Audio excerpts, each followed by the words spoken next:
Hello बच्चों, देखो आज हम इस वीडियो के अंदर बात करेंगे जो अपना माध्यमिक परीक्षा का जो प्रश्न पत्र आने वाला है 2020-21 का, तो इसके बारे में अपन बात करने वाले हैं।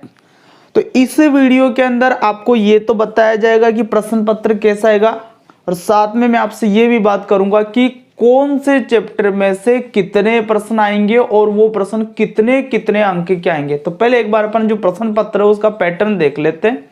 तो हमारा जो प्रश्न पत्र है वो 5 खंडों में बटा हुआ आएगा। खंड ए, खंड ब, खंड स, खंड द और खंड ये। इन 5 खंडों के अंदर हमारा प्रश्न पत्र बटा हुआ आता है। अब जो पहला खंड आपका, इसमें देखो क्या होगा। पहला प्रश्न आएगा बहुचयनात्मक प्रश्नों का, जिसके अंदर 10 प्रश्न होंगे। 1 से लेकर के कितने प्रश्न होंगे? 10 प्रश्न होंगे। फिर इसी खंड ए के अंदर आपके पास में मिलेंगे 7 अति लघुतरात्मक प्रश्न आपको मिलेंगे, जिनका उत्तर आपको एक एक शब्द में या एक एक लाइन के अंदर लिखना होता है। और इसके अलावा 3 प्रश्न आपको रिक्त स्थानों वाले भी मिलेंगे। तो टोटल प्रश्नों की संख्या हो जाती है ये 20। 10 और 7 17, 17 और 3 20। और प्रत्येक प्रश्न आपका रहेगा ये इस खंड का 1 अंक का। तो इस खंड में आपको टोटल जो अंक मिलेंगे वो 20 अंक के होंगे। प्रश्न 20 प्रश्न है, सभी प्रश्न 1-1 नंबर के हैं। तो टोटल अंक का ये जो खंड हुआ वो कितने अंक का खंड हुआ? 20 अंक का। इसके बाद में देखो खंड ब की अपन बात करते हैं। तो खंड ब के अंदर 8 प्रश्न आएंगे और प्रत्येक प्रश्न 2 अंक का रहेगा। खंड ब के अंदर 8 प्रश्न आने वाले हैं और प्रत्येक प्रश्न 2 अंक का रहेगा। तो इस तरीके से ये खंड आपके होता है 16 नंबर का। और हाँ, इसमें 2 प्रश्न ऐसे होंगे जिसमें अपने को मिलान करना होगा, जिसमें कॉलम ए और कॉलम ब ऐसे दिया होगा और अपने को मिलान करना होगा। कॉलम ए का कॉलम ब के जो शब्द है या उत्तर है उनसे अपने को मिलान करना होगा। ठीक है। इसके बाद में अपन खंड स की बात कर रहे हैं। तो खंड स के अंदर अपने पास में 4 प्रश्न आएंगे और प्रत्येक प्रश्न होगा 4 अंक का। तो टोटल इस खंड के अंक हो गए 16। ठीक इसी तरीके से खंड द की बात करें तो खंड द में 2 प्रश्न आने वाले हैं और प्रत्येक प्रश्न 5 अंक का होगा। तो ये खंड आपका हो जाएगा 10 अंक का। ठीक है। अच्छा, इसमें एक चीज और देखो, खंड स और खंड द, इन दोनों की यदि अपन बात करें, कौन कौन से खंड की? खंड स और खंड द। तो ये दोनों जो खंड है इसमें प्रत्येक प्रश्न के लिए 2 विकल्प होंगे। मतलब ये हुआ कि प्रश्न जो होगा वो अथवा में होगा। 2 प्रश्न आएंगे अथवा में, तो दोनों में से कोई एक करना होगा, एक को छोड़ना होगा और एक को करना होगा। तो खंड स और खंड द, इन दोनों में प्रत्येक प्रश्न के लिए हमारे पास में 2 विकल्प होंगे। 2 में से किसी एक प्रश्न को अपने को क्या करना होगा? हल करना होगा। इसके बाद में खंड ये की अपन बात करें तो इस खंड ये के अंदर अपने पास में 3 प्रश्न करने होंगे अपने को और प्रत्येक प्रश्न 6 अंक का होगा। तो टोटल अपने ये खंड कितना हो गया? 18 अंक का हो गया। हाँ, इसमें देखो खंड ये के अंदर क्या होगा कि प्रत्येक जो प्रश्न है उसके लिए 3 विकल्प होंगे। कितने? 3 विकल्प। और 3 प्रश्न है मतलब, तो 3 में से किसी एक प्रश्न का अपने को उत्तर देना है। जबकि मैंने आपको भी बताया था खंड स और खंड द, इन दोनों में प्रत्येक प्रश्न के लिए 2 विकल्प होंगे और 2 में से कोई एक करना है। जबकि इसमें क्या होगा? प्रत्येक प्रश्न के लिए 3 विकल्प होंगे, 3 प्रश्न होंगे, 3 में से कोई एक प्रश्न का उत्तर अपने को देना होगा। तो आप एक काम करें, वीडियो पॉज करके आपके पेपर का ये पैटर्न नोट करें। उसके बाद में अपन ये बात करेंगे कि कौन से चैप्टर में से कितने प्रश्न आएंगे और वो कितने कितने अंक के आएंगे। तो वीडियो पॉज करके आप ये नोट करो पहले।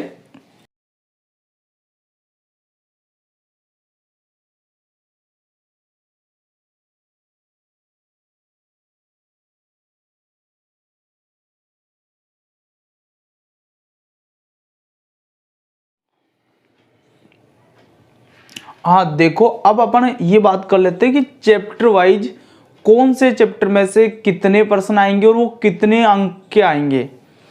तो सबसे पहले अपन चैप्टर 1 की बात कर लेते हैं, भोजन और मानव स्वास्थ्य।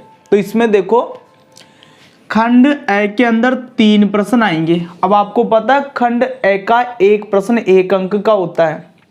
तो खंड ऐसे इसके अंदर 3 प्रश्न आएंगे, तो तीनों प्रश्न मिलकर के 3 अंक के, तो ये हो गए। और इसके अलावा खंड ब में भी इससे एक प्रश्न आएगा, तो खंड ब का एक प्रश्न 2 अंक का होता है, तो 2 अंक का प्रश्न ये हो गए। तो 3 प्रश्न तो इसमें से एक एक अंक के आएंगे और एक प्रश्न इसके अंदर 2 अंक का आएगा। तो 2 अंक का प्रश्न जो इसमें से आने वाला है वो मिलान करने वाला भी हो सकता है, जरूरी नहीं है लेकिन मिलान करने वाला ही हो, लेकिन वो भी इसमें से आ सकता है। तो 3 और 2 मिलाकर के कितने हो गए, 5 हो गए। तो ये जो पार्ट है ये 5 अंक का अपने ईयरली एग्जाम के अंदर आएगा। अब इसके बाद में चैप्टर 2 की बात करते हैं अपन। तो वैसे संशोधित पाठ्यक्रम इसको 5 ही नंबर का दिया गया था अपने को, लेकिन जब मॉडल पेपर ये बन के आया तो उस समय ये जो चैप्टर था ये 6 अंक का आया है। 6 अंक का आया है, तो इसमें से क्या है कि 6 अंक का केवल एक ही प्रश्न आएगा, और वो भी आपके खंड ये के अंदर आएगा। मतलब ये प्रश्न जो आने वाला है इसमें 3 प्रश्न होंगे और 3 में से कोई एक करना होगा। लेकिन यहां पर ध्यान दो, जो एक प्रश्न अपन करने वाले हैं उसमें भी वो एक ही प्रश्न 3 टुकड़ों में टूटा हुआ हो सकता है। मतलब जरूरी नहीं है कि 6 का 6 नंबर का एक ही प्रश्न हो, वो 6 नंबर को ही 3 भागों में तोड़ सकता है। जैसे मान लो ऐसे तोड़ दे, 1 + 2 + 3 मिला करके 6 नंबर हो गए साहब। अब उसने प्रश्न ऐसे पूछ लिया, जैसे श्वसन की परिभाषा दीजिए, श्वसन तंत्र का नामांकित चित्र बनाइए, ऊपरी श्वसन तंत्र का वर्णन कीजिए। एक ही प्रश्न में 3 प्रश्न। तो कहने का मतलब मेरा यह है कि इसमें अपने को छोटे प्रश्न, 2 नंबर के प्रश्न और 3 नंबर के प्रश्न भी तैयार रखने हैं, ताकि एक ही प्रश्न को जब 3 टुकड़ों में तोड़ दे तब भी अपन उस प्रश्न का आंसर दे पाए। तो ये 6 अंक का पार्ट हो गया, और इसमें से एक ही प्रश्न आएगा और ये खंड के अंदर, जो कि 6 नंबर का आने वाला है। इसके बाद में अपन चैप्टर 3 की बात करें, आनुवंशिकी। तो देखो इसमें क्या है कि एक प्रश्न तो आपका खंड ए में आने वाला है 1 नंबर का, तो 1 अंक तो ये हो गया, और एक प्रश्न आपके खंड ब में आने वाला है 2 अंक का, तो 2 अंक का एक प्रश्न ये हो गया। तो मतलब इससे चैप्टर में से 2 ही प्रश्न आएंगे, एक तो 1 नंबर का आएगा और एक 2 नंबर का आएगा। तो ये चैप्टर अभी वर्तमान में हो गया है 3 अंक का, और ये कितने हो गया है, 6 अंक का हो गया है। संशोधित पाठ्यक्रम में कुछ भी रहा हो, लेकिन मॉडल पेपर के अकॉर्डिंग ये अब 3 नंबर का हो गया है। इसके बाद में अपन बात करते हैं चैप्टर 4 की। तो चैप्टर 4 के अंदर सारे प्रश्न 1-1 अंक के आएंगे।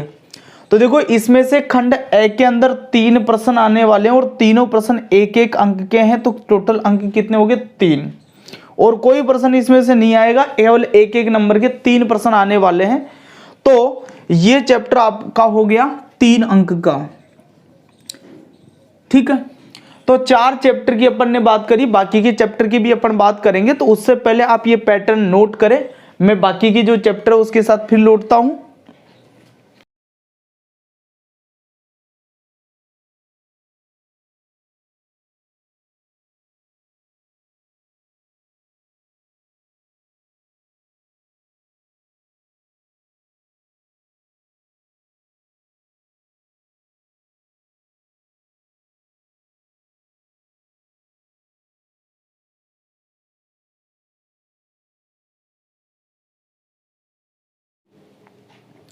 हाँ जी, अब देखो चैप्टर 4 तक अपन बात कर चुके हैं। अब चैप्टर 5 की भी अपन बात कर लेते हैं। तो देखो चैप्टर 5 के अंदर एक प्रश्न तो आएगा 1 अंक का, एक प्रश्न आएगा 2 अंक का, और एक प्रश्न आपके आने वाला है 6 अंक का।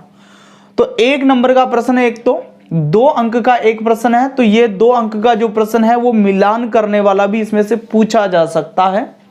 और एक प्रश्न आपके खंड ये के अंदर है जो कि 6 अंक का है। तो ये प्रश्न तो 3 भागों में, 3 प्रश्न आएंगे ऐसे, तो 3 में से कोई एक प्रश्न आपको वहां पर करना होगा, ठीक है। इसके बाद में चैप्टर 6 की बात करें तो यहाँ पर 1 नंबर का तो एक प्रश्न आने वाला खंड ए के अंदर, और एक 6 नंबर का प्रश्न आने वाला खंड ये के अंदर। तो इसके अंदर भी आपको एक, ये जो प्रश्न है इसके 3 विकल्प मिलेंगे, तो 3 में से कोई एक करना होगा। तो 6 नंबर के जो प्रश्न है वो कौन कौन से चैप्टर में आ सकते हैं ये अपने को पता पड़ गया। एक तो चैप्टर नंबर 2, एक चैप्टर नंबर 5 और एक चैप्टर नंबर 6। इन तीनों चैप्टर में से 6 अंक के जो प्रश्न है वो आएंगे। अब इसके बाद में आपके चैप्टर 7 और 8 तो हट चुके हैं संशोधित पाठ्यक्रम में। बात करते हैं अपन सीधा चैप्टर 9 की। तो देखो चैप्टर 9 जो है इसमें से 3 प्रश्न तो आएंगे एक एक नंबर के खंड ए के अंदर, और एक प्रश्न आएगा आपके खंड द के अंदर जो कि होगा 5 अंक का। तो देखो यहां पर जो 5 अंक का प्रश्न है वो प्रश्न 2 टुकड़ों में टूट सकता है। जैसे मान लीजिए 2 + 3 दे दे, यानी कि एक ही प्रश्न में 2 प्रश्न हो, एक प्रश्न उसमें 2 नंबर का और एक प्रश्न 3 नंबर का, ऐसा भी इसमें हो सकता है। न्यूमेरिकल वाला आंकिक प्रश्न वाला प्रश्न भी ये हो सकता है। और यहाँ पर 1 नंबर के प्रश्न में कोई सूत्र पूछ सकले, कोई परिभाषाएं पूछ सकता है, कोई मात्रक पूछ सकता है, इस तरीके की चीजें यहाँ पर पूछी जा सकती है। तो देखो अपन इस चैप्टर 5 की बात करें तो 1 नंबर का एक प्रश्न था, 2 नंबर का एक प्रश्न था, 6 नंबर का एक प्रश्न था, तो टोटल नंबर हो गए 9। चैप्टर 6 की बात करें तो 1 नंबर का एक प्रश्न है और 6 नंबर का एक प्रश्न है, तो टोटल नंबर हो गए 7। चैप्टर 9 की बात करें तो 3 प्रश्न है 1-1 अंक के और एक प्रश्न है 5 अंक का, तो टोटल नंबर हो गए इसके 8।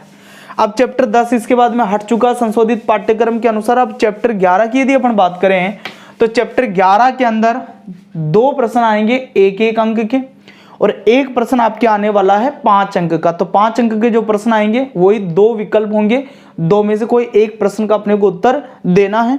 यहां पर आपको बता दूं कि ये जो एक प्रश्न आने वाला है यहाँ पर 5 अंक का, तो ये न्यूमेरिकल आंकिक प्रश्न ही आएगा, ठीक है।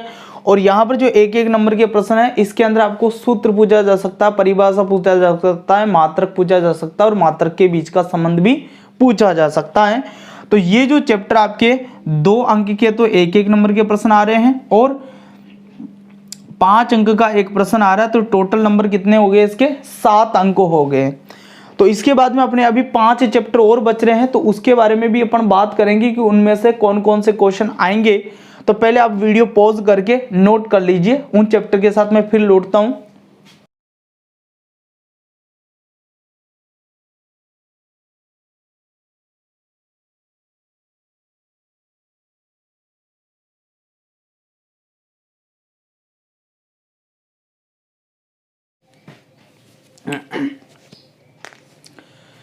हाँ जी, अब देखो अपन चैप्टर 12 की बात कर रहे हैं। तो चैप्टर 12 के अंदर देखो खंड ए के अंदर 4 प्रश्न आने वाले 1-1 नंबर के और खंड ब के अंदर 1 नंबर का एक प्रश्न आने वाला है 2 नंबर का। तो यहां आप थोड़ा सा ध्यान दो कि ये जो खंड ब के अंदर इससे एक प्रश्न जो आएगा ये 2 नंबर का है और खंड ए के अंदर जो 4 प्रश्न आएंगे वो 1-1 अंक के हैं। तो 4 अंक के तो ये हो गए टोटल और 2 अंक का ये हो गया। तो ये चैप्टर आपका हो गया 4 + 2 = 6 अंक का, ठीक है। इसके बाद में आपके चैप्टर 13 हट चुका है। अब चैप्टर 14 की अपन बात करते हैं। तो चैप्टर 14 के अंदर देखो आपके खंड ब के अंदर एक प्रश्न आने वाला है और खंड स के अंदर भी एक प्रश्न आने वाला है। तो खंड ब में जो प्रश्न आएगा वो 2 अंक का होगा, एक प्रश्न होगा लेकिन वो 2 अंक का होगा और ये प्रश्न मिलान करने वाला भी हो सकता है। इसमें से ये जो 2 नंबर का प्रश्न आएगा ये मिलान करने वाला भी आ सकता है। और 4 नंबर का जो प्रश्न आने वाला है वो विकल्प में होंगे, 2 प्रश्न होंगे, 2 में से कोई एक अपने को करना होगा।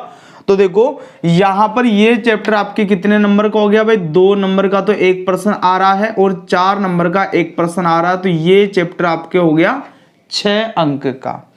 इसके बाद में चैप्टर 15 की अपन बात करते हैं। तो चैप्टर 15 के अंदर भी देखो वही है, खंड ब के अंदर इससे एक प्रश्न आने वाला है और खंड स के अंदर भी इसके अंदर से एक प्रश्न आने वाला है। तो खंड ब के अंदर जो प्रश्न आएगा 1 नंबर का वो 2 अंक का होगा। तो ये प्रश्न भी आपके मिलान करने वाला भी हो सकता है, जरूरी नहीं मिलान करने वाला हो लेकिन मिलान करने वाला भी ये हो सकता है। और जो 4 अंक का प्रश्न है वो यहाँ पर विकल्प में होगा, मतलब 2 प्रश्न होंगे, 2 में से कोई एक करना होगा अपने को। तो देखो यहाँ पर देखो 2 अंक का तो एक प्रश्न आ रहा है इससे और 4 अंक का एक प्रश्न आ रहा है, तो टोटल इसके अंक हो गए 6, ठीक है। इसके बाद में अपन चैप्टर 18 की बात करते हैं। तो देखो चैप्टर 18 में क्या है, खंड ब में एक प्रश्न आने वाला है इस चैप्टर से और खंड स में भी इस चैप्टर से एक क्वेश्चन आने वाला है। तो भाई यहां पर ये जो 2 नंबर वाला जो क्वेश्चन आएगा खंड ब में, ये मिलान करने वाला हो सकता है। और खंड स के अंदर जो प्रश्न आ रहा है एक जो 4 अंक का है, तो वही विकल्प में होगा ये। तो 2 प्रश्न होंगे, 2 में से कोई एक अपने को क्या है करना होगा। तो इस चैप्टर के लिए भी आप देख लें, 2 अंक का तो एक प्रश्न आ रहा है इसमें से, और 4 अंक का एक प्रश्न आ रहा है। तो ये टोटल अंक हो गया इसका भी 6। अब इसके बाद में अपन चैप्टर 19 की बात करते हैं। देखो यहाँ पर 15 के बाद में 16 और 17 बीच के चैप्टर जो है हट चुके हैं, सीधा 18 अपने को याद करना था। 18वें के बाद में 19वां चैप्टर आप देख लो। तो 19वें चैप्टर में देखो खंड ए में इस चैप्टर से 2 प्रश्न आएंगे, 2 अंक के हो जाएंगे, वो एक एक अंक का है। खंड ब में इस चैप्टर से एक प्रश्न आने वाला है 2 अंक का, तो 2 अंक ये हो गए।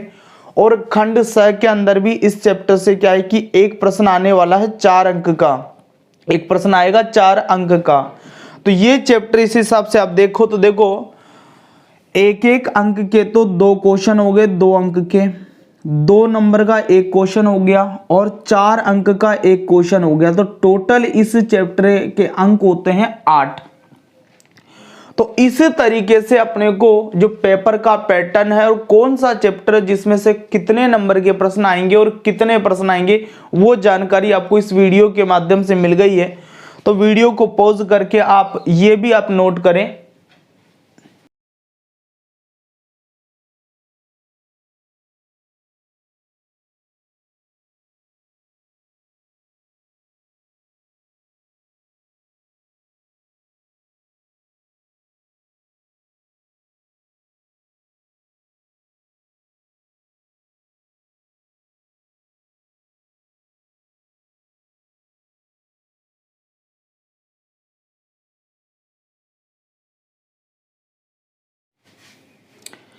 ठीक है भाई, हो गया नोट। तो आप ये जो बातें मैंने बताई है, इन बातों को ध्यान में रखते हुए अपने जो बोर्ड एग्जाम है उसकी तैयारी करनी है आपको। और बाकी जो वीडियो आपके लिए आने वाले हैं अब, वो आपके लिए काफ़ी हेल्पफुल रहेंगे, क्योंकि उसमें इस तरीके के क्वेश्चन मैं अब आपको देने वाला हूं जो इस मॉडल पेपर के अकॉर्डिंग आते हैं या सही बैठते हैं। तो नेक्स्ट वीडियो में अपन मिलते हैं, तब तक के लिए ऑल द बेस्ट।